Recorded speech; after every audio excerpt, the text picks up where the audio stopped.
Imagine a country as vast and diverse as India, home to over a billion people, multiple languages, cultures, and religions. Now imagine the task of governing this massive democracy. How does it work? How does a nation with such complexity ensure the voice of its citizens is heard? The answer lies in one of the most intricate yet fascinating systems of governance in the world, the parliamentary system. In today's video, we will break down the functioning of India's parliamentary system. We will explore how decisions are made, laws are passed, and power is balanced in this mammoth democratic setup. Whether you are curious about politics or just want to understand the structure behind one of the world's largest democracies, stick around because we are going to simplify it all. India's parliamentary system is deeply rooted in the Westminster model, which is adopted from Britain. But here is the thing, India did not just copy and paste it. Over the years, it has evolved, shaped by the needs of the country and its people. At the heart of this system is the Constitution of India, which came into force on January 26, 1950. The Constitution outlines every detail of how the government should function. It establishes a parliamentary form of government where the executive is accountable to the legislature,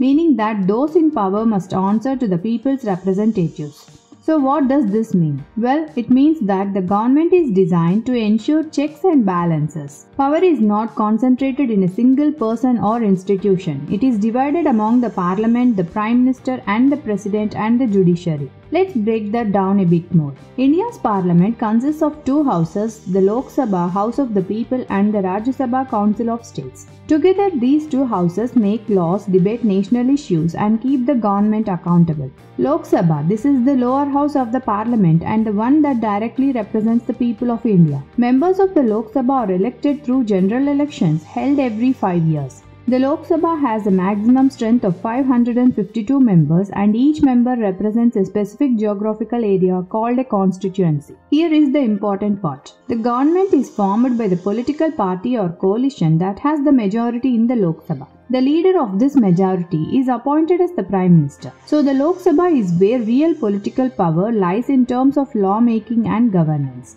Rajya Sabha, this is the upper house of the parliament and represents the states of India. Unlike the Lok Sabha, members of the Rajya Sabha are not directly elected by the public. Instead, they are elected by the elected members of state legislative assemblies. The Rajya Sabha is a permanent body that cannot be dissolved, though members serve staggered 6-year terms. While the Lok Sabha holds more power, the Rajya Sabha plays a crucial role in reviewing and refining laws. It acts as a moderating force, ensuring that laws passed by the Lok Sabha are thoroughly considered. Now that we understand the structure, let's dive into how it actually functions. The primary role of the parliament is to make laws. Any new law or change to an existing one is presented as a bill.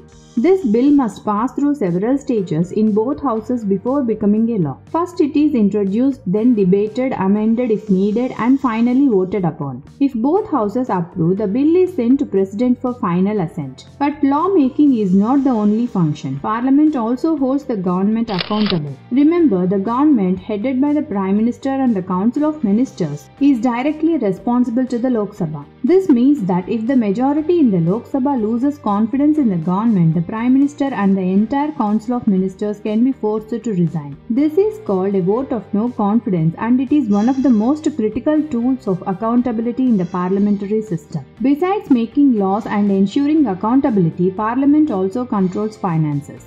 Every year the government needs money to function and it presents a budget to the Parliament. This budget outlines how much money is needed and where it will be spent. If the parliament does not approve the budget, the government cannot legally spend money, which could lead to a collapse. Now let's talk about two key figures in India's parliamentary system, the Prime Minister and the President. The Prime Minister, as the head of the government, is the most powerful political figure in India. The Prime Minister leads the executive branch and is responsible for implementing laws, making key decisions, and running the country's administration. The Prime Minister's power, however, is not absolute. They must always maintain the confidence of the Lok Sabha to stay in office. While the Prime Minister handles the day-to-day running of the country, the President of India plays a more symbolic but essential role. The President is the head of the state and the supreme commander of the armed forces. Importantly, the President acts on the advice of the Prime Minister and the Council of Ministers. However, the President's role becomes crucial in times of political instability like during a hung parliament or when no party has a clear majority. The parliamentary system in India is designed to balance power, ensure accountability and represent diverse interests. However, it is not without challenges. Political instability due to coalition governments, frequent elections and disruptions in parliament are just a few issues that sometimes affect the smooth functioning of the system. Yet the beauty of the parliamentary system lies in its flexibility and responsiveness. Unlike other systems, the executive is directly accountable to the legislature, which means that if the government doesn't perform, it can be voted out. This adaptability has allowed India to thrive as a democracy for over 70 years despite its enormous size and complexity.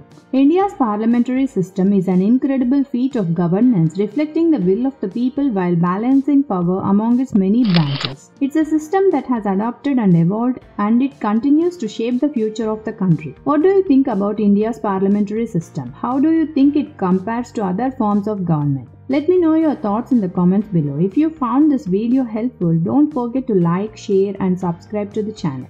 And if you have any other topics you would like me to cover, feel free to suggest them in the comments. Thanks for watching and see you in the next video.